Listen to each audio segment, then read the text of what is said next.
क्योंकि बहू झूठ नहीं बोलती। सुधा और राकेश के 3 बेटे थे। शादी के बाद तीनों माँ बाप से दूर रहते और सिर्फ त्योहारों में आते। माँ जी, पिताजी, अगली बार आप लोग हमारे घर आइएगा।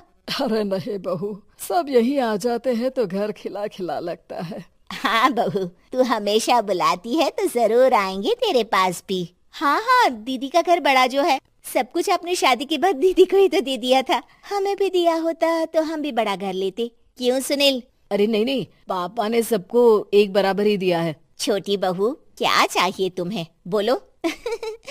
वो आपके सोने की चेन वाली घड़ी है ना, वो अगर आप मुझे। तभी वहाँ मजली बहू भी आ जाती है। और मुझे ना आपका मंगलसूत्र कितना लंबा, सुंदर और भारी भी है। अरे हाँ हाँ, तुम दोनों को ही दूंगी बहू, चिंता न करो। चलो अब खाना लगाओ, खाना खाया जाए। सभी मिलकर खाना खाते हैं कि पड़ोसन आ जाती है।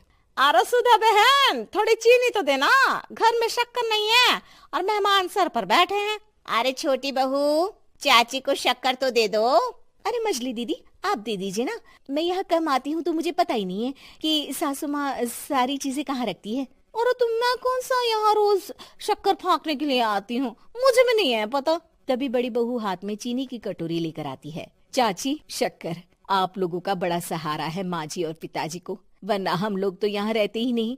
आप जैसे पड़ोसी हैं तो हम निश्चिंत है। और जीती रहे बहू, अब तो ये घर पड़ोस कम परिवार ज्यादा लगता है। सुधा अपनी बड़ी बहू को देखकर बहुत खुश रहा करती थी। वो उससे अक्सर घंटों बात भी किया करती, लेकिन दोनों दूसरी बहुओं का भी वो समझती थी कि शायद छोटी है, वक्त आने पर संभल जाएंगी। समय आ जाता है जब सभी को वापस जाना होता है। माँ जी, हम लोगों की फ्लाइट पहले है, हमें इजाजत दे। वो सास के गले लगकर चली जाती है। थोड़ी देर बाद छोटी बहू कहती है, माँ जी, मैं ना ये सोफे के कवर और चादरें ले जा रही हूँ, यहाँ तो ऐसी ही पड़ी रहेंगी। हाँ हाँ बहू, ले जा। और कुछ चाहिए तो बोल। और तो चाहिए बहुत कुछ, पर चलिए कोई बात नहीं, अगली बार ले जाऊंगी मैं। ऐसे ही मंजली बहू भी घर का बहुत सारा सामान ले जाती है। सभी के जाने के बाद सुधा राकेश से कहती है, घर कितना सूना लग रहा है ना। हाँ, और खाली भी। तुम्हारी दोनों बहुएं सब बटोर गई। अरे ठीक है ना, हम दोनों ही तो हैं, कितना सामान लगेगा। फिर उन लोगों की नई गृहस्थी, इतना मत सोचा करे। समय बीतता है। ऐसे ही हर साल त्योहारों में सुधा और राकेश के बच्चों की बहू आते और जाते वक्त ढेर सारा सामान पैक कर कर ले जाती। लेकिन कुछ ही सालों में सुधा का देहांत हो जाता है। पिताजी, आप यहाँ अकेले क्या करेंगे? हम लोगों के साथ चलिए। अरे नहीं नहीं बहू, इस घर में सुधा की यादें हैं, मैं उसे नहीं छोड़ सकता हूँ। अब तुम लोगों की माँ नहीं रही। देख लो, वैसे तो मैंने उसके जीते जी सब कुछ दे दिया है, लेकिन कुछ उसका पर्सनल कीमती सामान था जो ये है, ले लो। सामान में होती है एक घड़ी और एक मंगलसूत्र। माँ जी ने कहा था कि वो ये घड़ी मुझे देंगी। हाँ हाँ, पिताजी, माँ ने सबके सामने ये घड़ी सरिता को देने के लिए कहा था। उठा लो सरिता माँ की घड़ी। अब क्या था, छोटी बहू फट से घड़ी उठा लेती है। और पिताजी, ये मंगलसूत्र तो माँ ने मुझे ही देने को कहा था, याद है ना? वो सभी की ओर इशारा करती है। तू भी ले ले ये हार बेटा, कोई बात नहीं। मंजली फटाक से हार उठा लेती है। ससुर बड़ी बहू की तरफ देखते हैं। तुझे क्या दूं बेटा? पिताजी, माँ ने एक चीज मेरे लिए भी रखी है। सभी के कान खड़े हो जाते हैं कि आखिर सास ने क्या रखा होगा बड़ी के लिए। अरे माँ जी तो दीदी से प्यार भी ज्यादा ही करती थी, हमेशा उनसे बात किया करती। जरूर कोई बड़ी और अपनी प्रिय चीज दी होगी दीदी को। और देख लेते हैं ना, वरना तो हम भी बराबर का बंटवारा करेंगे। हाँ हाँ, कर लेना बंटवारा।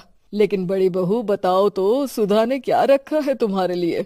अभी तो हम लोग यही हैं पापा जी, जब जाने लगेंगे तो बता दूंगी। बड़ी बहू के मुंह से ये बात सुनकर बाकी 2 बहुएं सोचने लगती हैं कि आखिर क्या है जो दीदी को सासू माँ देकर गई हैं। दीदी, ऐसा तो नहीं ना कि पूरे घर का आधा हिस्सा माँ बड़ी भाभी को देकर गई हो? तभी वहाँ ससुर आ जाते हैं। नहीं नहीं, ऐसा कुछ नहीं है। मकान तो तुम तीनों का बराबर से है। देखो, बड़ी बहू से तुम्हारी सास ज्यादा जुड़ी थी, न जाने क्यों घंटों बात किया करती थी। पता नहीं क्या देकर गई है उसे। और ससुर जी, आपको क्या पता, चालाकी से पूरे घर के पेपर में साइन करवा लिए हो, या फिर कोई छुपा गहना।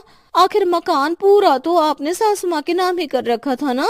अब घर में ये सस्पेंस बन जाता है कि आखिर बड़ी बहू क्या लेकर जाएगी। फिर वो दिन भी आ जाता है जब बड़ी बहू के जाने का समय हो जाता है। बेटा, परसों तुम चली जाओगी, बताया नहीं, माँ ने तुम्हें क्या दिया?